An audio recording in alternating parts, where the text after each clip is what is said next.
These are not films that scare you and move on. These are films that follow you home. They settle somewhere behind your eyes and stay there, in the shower, in the dark, in the quiet moment before you fall asleep.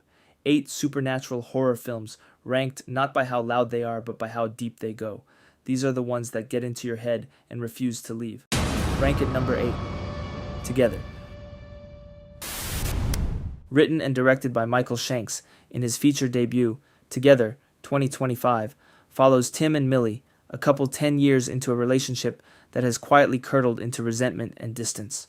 Hoping a fresh start will fix what words cannot, they leave the city behind and move to a remote countryside town where Millie has accepted a teaching job. The tension between them is already suffocating before they even unpack, and then a hiking trip leads them into a mysterious underground cavern in the woods where something ancient and unseen waits below the surface. Tim, thirsty after their descent, makes the mistake the 2 dogs in the film's prologue already made. He drinks from the water pooled at the bottom. By the next morning, their legs are fused together at the skin. What follows is not a monster film and not a slasher. It is something far more unsettling. The supernatural force from the cavern does not chase them or threaten them directly. It simply accelerates what was already broken. Their bodies begin doing what their relationship has been quietly doing for years, collapsing the boundary between 2 separate people until neither one can tell where they end and the other begins. They try muscle relaxers to slow the merging. They resort to a reciprocating saw to separate their fused arms. Every time they pull apart, something pulls them back harder. The horror gets into your head because it is not really about the flesh. It is about the terrifying intimacy of being truly known by someone and not being sure you want them that close. By the film's end, Tim and Millie do not escape the force. They surrender to it, and what emerges from that surrender is something that is neither fully 1 nor fully 2. The supernatural did not destroy their relationship. It just finished what they had already started. Ranked at number 7. Until Dawn. Directed by David F. Sandberg, Until Dawn, 2025, follows Clover and her friends, Max, Abe, Nina, and Megan, who travel to Glore Valley, a remote abandoned mining town in Pennsylvania, 1 year after Clover's sister Melanie mysteriously vanished there.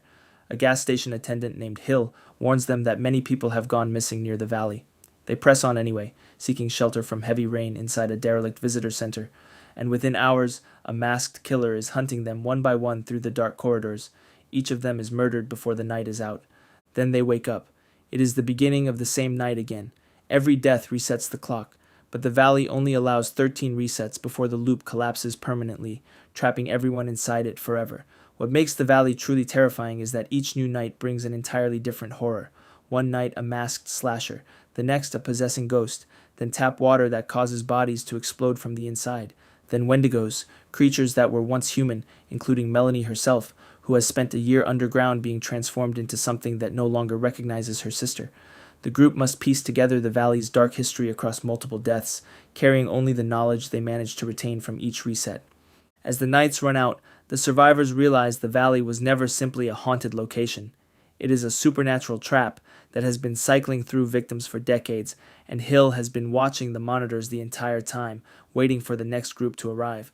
Clover and Megan barely claw their way out on the final reset, digging through the earth the same way Melanie did at the very beginning. The group escapes, but the final shot holds on Hill, still in his chair, still watching the monitors, as a new car pulls up to a snowy lodge in the distance. The valley is already waiting. It does not need the same people twice. Ranked at number 6, Smile 2. Written and directed by Parker Finn, Smile 2, 2024, follows Sky Riley, a Grammy-winning pop star preparing for her comeback world tour after a devastating year. A car accident that killed her boyfriend Paul, a public struggle with drug addiction, and months of rehabilitation that stripped her of everything she had built. She is fragile, closely monitored by her mother and manager Elizabeth, and desperately trying to hold herself together long enough to get back on stage. Then she sneaks out to buy Vicodin from her dealer Lewis, arrives at his apartment, and watches him smash his own face repeatedly into a weight plate with a wide, unnatural smile stretched across his face. The curse passes to her the moment she witnesses his death. From that point, the smile entity does not simply haunt Sky, it studies her. It identifies every wound she has been carrying and uses each one as a door. It disguises itself as her best friend Gemma, a woman Sky had not spoken to in a year, and spends the entire film feeding Sky information, gaining her trust, and steering her toward isolation, before revealing in a phone call that the real Gemma was never there at all. Every conversation they shared was the entity wearing a familiar face. It possesses Elizabeth and forces Sky to watch her mother stab herself repeatedly with a shard of mirror. It replays the night of Paul's car accident in vivid, inescapable flashbacks until Sky can no longer distinguish memory from hallucination. Sky eventually meets Morris, a man who claims to know how to kill the demon, stop her heart long enough for the entity to lose its host, then resuscitate her. The plan appears to work. Sky walks out onto her concert stage, performs, and collapses. She wakes up in a hospital, alive, free, smiling. Then the camera pulls back. She is not on a hospital bed. She is still in the walk-in freezer where Morris performed the procedure, her body burned and destroyed, her mind constructing one final beautiful illusion as she dies. The entity does not chase, it learns, and then it builds a prison out of everything. Ranked at number 5, Suspiria. Directed by Luca Guadagnino, Suspiria, 2018, opens in West Berlin in 1977, a city split in two, haunted by its Nazi past, and being torn apart by the leftist violence of the German autumn. Into this chaos arrives Susie Banyan, a young Mennonite woman from Ohio who auditions for the prestigious Marcos Dance Company and is immediately accepted. Her arrival coincides with the sudden disappearance of another student named Patricia, who had been desperately warning her psychiatrist Dr. Klemperer that the academy's instructors are witches before vanishing entirely. The school is not simply a front, it is a living, breathing coven. Its corridors lined with power, its dance floor a ritual space where the instructors channel the energy of their students into something ancient and hungry. When Susie performs a choreography piece for the first time, a girl named Olga, who had stormed out of rehearsal in defiance, is simultaneously hurled around a mirrored room by an invisible force, her bones snapping, her body contorting grotesquely, her joints dislocating one by one in real time until she is left a broken, barely breathing heap on the floor. The dance and the destruction happen simultaneously. The school feeds on rebellion and rewards compliance with something far darker than success. As Susie rises through the ranks, Dr. Klemperer quietly investigates Patricia's claims, uncovering evidence that the coven is preparing a ritual to transfer the soul of their dying leader, Helena Marcos, into a new body. What nobody, not Klemperer, not the other students, not even Madame Blanc herself, fully understands until the blood-soaked final act is that Susie was never a student. She is Mater Superiorum, the most ancient and powerful of the three mothers, a supernatural entity that has been slowly surfacing from within her since before she ever set foot on German soil. The coven did not choose Susie. She chose them. She allowed Marcos to attempt the ritual, watched her fail, and then called upon death itself, consuming Marcos and her followers in a torrent of supernatural fury, releasing the girls who suffered and erasing every terrible memory from Dr. Klemperer's mind as an act of mercy before walking back into the dark she came from. The horror of Suspiria gets into your head because it never announces itself. It just dances, and by the time you understand what you are watching, it has already gotten inside you.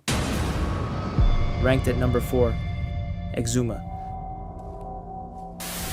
Directed by Jang Jae-hyun, Exuma, 2024, opens in Los Angeles, where a wealthy Korean-American family is watching their newborn son deteriorate from an illness no doctor can diagnose or explain. In desperation, they call on Hwa-rim, a young but renowned Korean shaman, and her protege Bong-gil. Hwa-rim examines the child and immediately senses what the doctors cannot. The baby is being haunted by a grave's call, a vengeful ancestral spirit reaching across generations to claim what it believes it is owed. The only way to break it is to find the grave and move it. The trail leads back to South Korea and a remote mountain near the North Korean border, where the family patriarch Ji-young's grandfather is buried. Hwa-rim enlists feng shui master Sang-deok and mortician Yong-gun to help with the excavation. Sang-deok senses something deeply wrong the moment he sees the location and tries to walk away, but Ji-young doubles the money and he stays. The ritual begins, the grave is opened, and everything appears to go smoothly until one of the diggers accidentally severs the head of a human-headed snake coiled in the dirt. Rain pours in immediately. The coffin is transported to a nearby ward to wait out the storm, and a curious custodian opens it. What crawls out kills Ji-young's entire family before the night is over. When the first coffin is cremated and the immediate threat is stopped, Sang-deok returns to the site alone and discovers something nobody knew was there. A second coffin buried beneath the first, containing something far older and far more dangerous. What they eventually unearth is the possessed corpse of a 7-foot Japanese samurai general, a ghoul created during Japan's colonial occupation of Korea through a dark ritual that embedded a katana inside a decapitated soldier's body. The grave had been deliberately hidden beneath a Korean family's burial site to keep it anchored in Korean soil, a weapon left behind by an occupying force to continue its damage long after the war ended. Exuma gets into your head because the horror is never just supernatural, it is historical. The evil buried in that mountain was put there on purpose, and the people who suffered for it had no idea they were standing on someone else's war. Ranked at number 3, The Orphanage.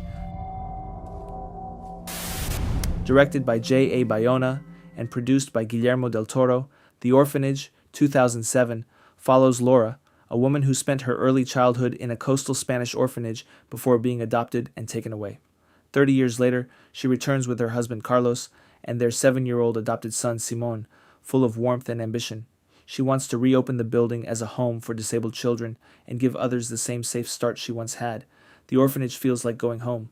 It does not feel that way for long. Simon, who has always had a lively imagination, begins talking about 5 new invisible friends he has made inside the house. Laura dismisses it as childhood fantasy until a sinister social worker named Benigna turns up unannounced, snooping around the garden shed before Laura sends her away. During a party at the orphanage, Simon and Laura argue, and he vanishes. No trace, no explanation, no body, just gone. The police search turns up nothing. Carlos begins to quietly accept that their son is dead. Laura cannot. She becomes convinced the ghosts of the orphanage are trying to communicate with her, that if she can understand what they want, they will lead her back to Simon. She invites a medium named Aurora into the house. What Aurora senses inside those walls during a seance is so overwhelming, it sends her fleeing into the night. Laura presses on alone, following every clue Simon left behind. Through a childhood scavenger hunt game he learned from his invisible friend Tomas, a deformed boy who once lived at the orphanage and died there, his death covered up by his own mother Benigna, the same woman who came snooping around their garden. The truth that finally surfaces is devastating. Simon did not disappear into the supernatural. He fell through a hidden basement door while Laura was distracted during the party and died trapped below the house, steps away from where she searched for months. Laura, unable to live with what she now knows, takes an overdose and joins him. In the final scene, she wakes in the orphanage filled with light, surrounded by Simon and the ghost children, their guardian at last. It is the most quietly heartbreaking ending in modern horror, a film that gets into your head not because of what it shows you, but because of what it makes you feel when you finally understand what happened. Ranked at number 2, Wolfman. Directed by Lee Wannell, Wolfman, 2025, opens in 1995 Oregon, where a young boy named Blake watches his cold, controlling father Grady spot a creature in the woods during a hunting trip and freeze, unable to pull the trigger. That hesitation haunts everything that follows. 30 years later, Blake is grown, married to journalist Charlotte, and raising their daughter Ginger in San Francisco. His marriage is quietly fracturing under the weight of a temper he inherited from the father he resents. When a death certificate arrives for Grady, who disappeared years ago and was never found, Blake inherits the remote Oregon farmhouse and convinces Charlotte to take the family there, hoping the trip will fix what words between them cannot. They never make it to the house cleanly. Something enormous hits their van on a dark stretch of road, and in the chaos, Blake is scratched across the arm before they barricade themselves inside the farmhouse. By morning, the scratch has changed. His skin has taken on a strange new texture. His hearing has sharpened to something inhuman. Words coming out of Charlotte's mouth begin arriving to him, not as language, but as noise. Familiar sounds draining of meaning one syllable at a time. Blake is losing himself, and he knows it, and he cannot stop it. Inside the farmhouse, Blake discovers his father's body, transformed, monstrous, barely recognizable as the man who raised him. Grady had spent years hunting the creature that bit him in those same woods, obsessing over it until the infection claimed him entirely. The cycle Blake spent his whole life trying to escape had been waiting for him at the end of the driveway. Under the moonlight, Blake fully transforms and turns on his own family, chasing Charlotte and Ginger through the dark woods, tearing through a barn, biting through his own leg to free himself from a bear trap. It ends at the hunting blind where everything began. Ginger looks into the creature's eyes and understands her father is still in there, and he wants it to be over. Charlotte raises the gun. She pulls the trigger. The wolf man falls. The The horror that gets into your head here is not the creature. It is the moment you realize Blake became exactly what his father became in exactly the same place, and there was never any version of this trip where he did not. Ranked at number 1, Sinners. Written and directed by Ryan Coogler, Sinners, 2025, opens in 1932, Clarksdale, Mississippi, deep Jim Crow country where black lives are hemmed in on every side by poverty, violence, and a racial order enforced through terror. Into this world return twin brothers Smoke and Stack Moore, both played by Michael B. Jordan, carrying money they made working for Al Capone's outfit in Chicago. They buy an abandoned sawmill, convert it into a juke joint, and invite the whole community to come celebrate something that feels, for one night, like freedom. Their younger cousin Sammy is the star of the evening, a blues prodigy whose guitar playing feels less like performance and more like prayer, so pure and so powerful that locals whisper it can pierce the veil between the living and the dead. They are not wrong. Sammy's music draws something out of the dark that was not supposed to be there. A pale Irish man named Remick appears at the juke joint door with a small group of followers, soft-spoken and unsettling, asking to come in. He is a vampire, ancient, patient, and drawn specifically by Sammy's music, which opened a door between worlds wide enough for something on the other side to hear it. Once invited in, Remick and his followers move through the crowd with terrifying efficiency, turning victims one by one until the juke joint becomes a siege, the community that came to celebrate now fighting for their lives inside a building they cannot leave. What makes Sinners get into your head long after the credits roll is not the blood or the violence. It is what the vampires represent. Remick does not simply want to kill, he wants to absorb, to take Sammy's music, the community's culture, their history, and their identity. The horror is the oldest horror in America, dressed in fangs. Smoke sacrifices himself so Sammy can escape. Stack burns with the building. Sammy survives, scarred, broken, carrying everything that was lost inside him. And the post-credit scene shows him decades later, still playing, still carrying the weight of that night. The evil was defeated, but what it took with it that night can never be returned. And that is the ranking. If you are starting somewhere, Smile 2 is the one that will make you question every person around you. Because the scariest thing in that film is not the demon, it is how well it learned its victim before it destroyed her. If you want something that hits differently and stays with you for days, The Orphanage will wreck you in a way most horror films never even attempt. And if you are ready for the number 1 spot, Sinners is not just the best supernatural horror film on this list, it is one of the most important horror films made in years. Drop a comment telling me which one got into your head the most. Hit like and subscribe. More horror breakdowns coming soon.